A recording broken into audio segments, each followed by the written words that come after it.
बुढ़ीकुद पंचायत रे हाथी उपद्रव 3 एकरु ऊर्ध्व जमी रे धान फसल नष्ट।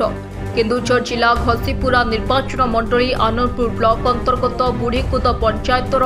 डभाकुद ग्राम में गत किछि दिन धरी क्रमागत भाव में हाथी उपद्रव जोगु व्यापक धान फसल नष्ट होइछि। संध्या परे हाथीपल जंगलरू बाहरी आसी निकटस्थ धान फसल को खाइबा सहित दली चकटी संपूर्ण नष्ट कर देउछथि। एही अंचल आदिवासी बहुल होइथिबारु एठाकार चाषी माने धान चाष करी परिवार गुजराण मेटाई थांती। वर्तमान परिस्थिति एपरी होइछि जे बहु गरीब चाषींकर धान फसल नष्ट होई जाइथिबारु सेमाने किपरि ऋण सुझिबे एवं वर्ष तमाम पिला छुआंकु कोन खाइबाकु देबे से नै चिंतारे पड़िछंती चाषी। ए बाबदरे लोकंक आपत्ति अभियोग सत्वे वन विभाग पक्षरु हाथी मानकु घौड़ाइबा पई कोनोसी पदक्षेप निया जाउ नथिबा अभियोग होइछि। तेणु राज्य सरकार तथा विभागीय उच्च कर्तृपक्ष यथाशीघ्र एहार स्थायी समाधान करने सह क्षतिग्रस्त चाषी को क्षतिपूरण जोगाई देबाकु दाबी करिसेंती स्थानीय चाषी। ए फुलमणी दौरी कोन देला सब धान ऋण कर्ज आनी सब किछि करिथिनी चाष बास सब धान खाइ देला।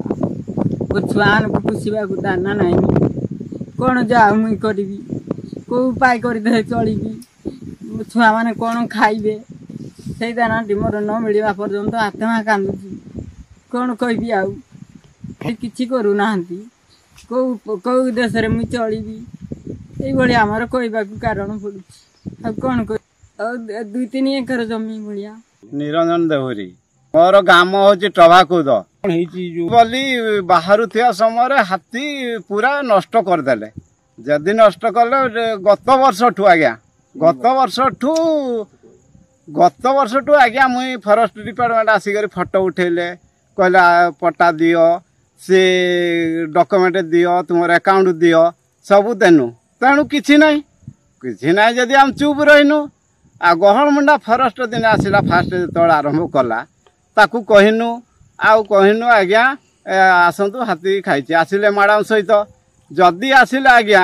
से कहले आज्ञा किसी करहबना एगुड़ाक सब बुआड़ी होती आम चुप रहीनु। सेकेंड थर जिते बड़े आसिक आम धान बिल नष्ट कले फॉरेस्ट वाला मुई मो आत्मा छाड़गला जो आत्मा छाड़गला मुझे कहनी बाटर कहीक लाभ कि ना तेणुक जहाँ हम मुई देखिया मीडिया वाला भी होची जदि गवर्नमेंट प्रकृत क्षतिपूरण दौथुब साहाय्य करिवार जदि करुथुब करिवो जदि न करिवार नाही मोर आ किछि आपत्ति नाही। 2 एकर ऊपर हेबो आया धान चाष सबू ढिप धान चाष कराइतिया अन्नपूर्णा धान सबू बाहरु थिला आपण देखुचंती आखि उपरे सबू बाहरु अवस्था सबू खाउचंती तार पली एटा त हम गुटे वंश आया सबू चाष करथिनु भाई भाग आजिकाली आया भाई भाग समस्ते कार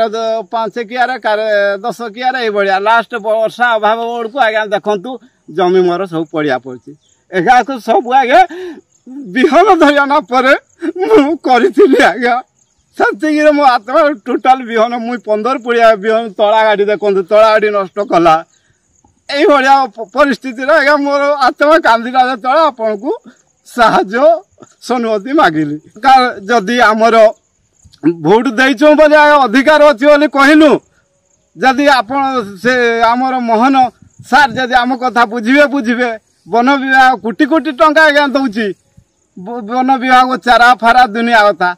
कहीं तो से चारा आम तो कौन गछ नगा होची आज्ञा कौड़ी गछ भी सक्सेसफुल देखि पारुन एबे से दिन न्यूज रे डिपो जमी सब नष्ट कर बारंबार कहला पर आमर जो गाँव रो फॉरेस्ट ऑफिस अच्छी सी टोटाली बुझुना आउे जिते बड़े आम बाण मांगवाक जाऊँ सारे से ऑफिस रे फुटे दौरान आम बाण मांगला बेले सी मद खाई कौन कहते ना आम सारे बाण ना जेहेतु आम निजे आणिक बाण फुटाऊँ राति आम अजगरा रही आम जगुचु तापर भी सहायता आमको करूना जदि आम से ऑफिस गनु सी कौन कहते बाण ना कौन दाबी रही आमर दाबी एया जे आमर नष्ट होइतिबा जमी आमको जो कौन साहाय्य मिलू आ फॉरेस्ट ऑफिस मान को आमको कहवा कथा एया जे जदि सेमाने सेमिति करिवे आमे अलगा कार्य करिवु। घसीपुरारू उपेंद्र साहू को रिपोर्ट फोकस प्लस।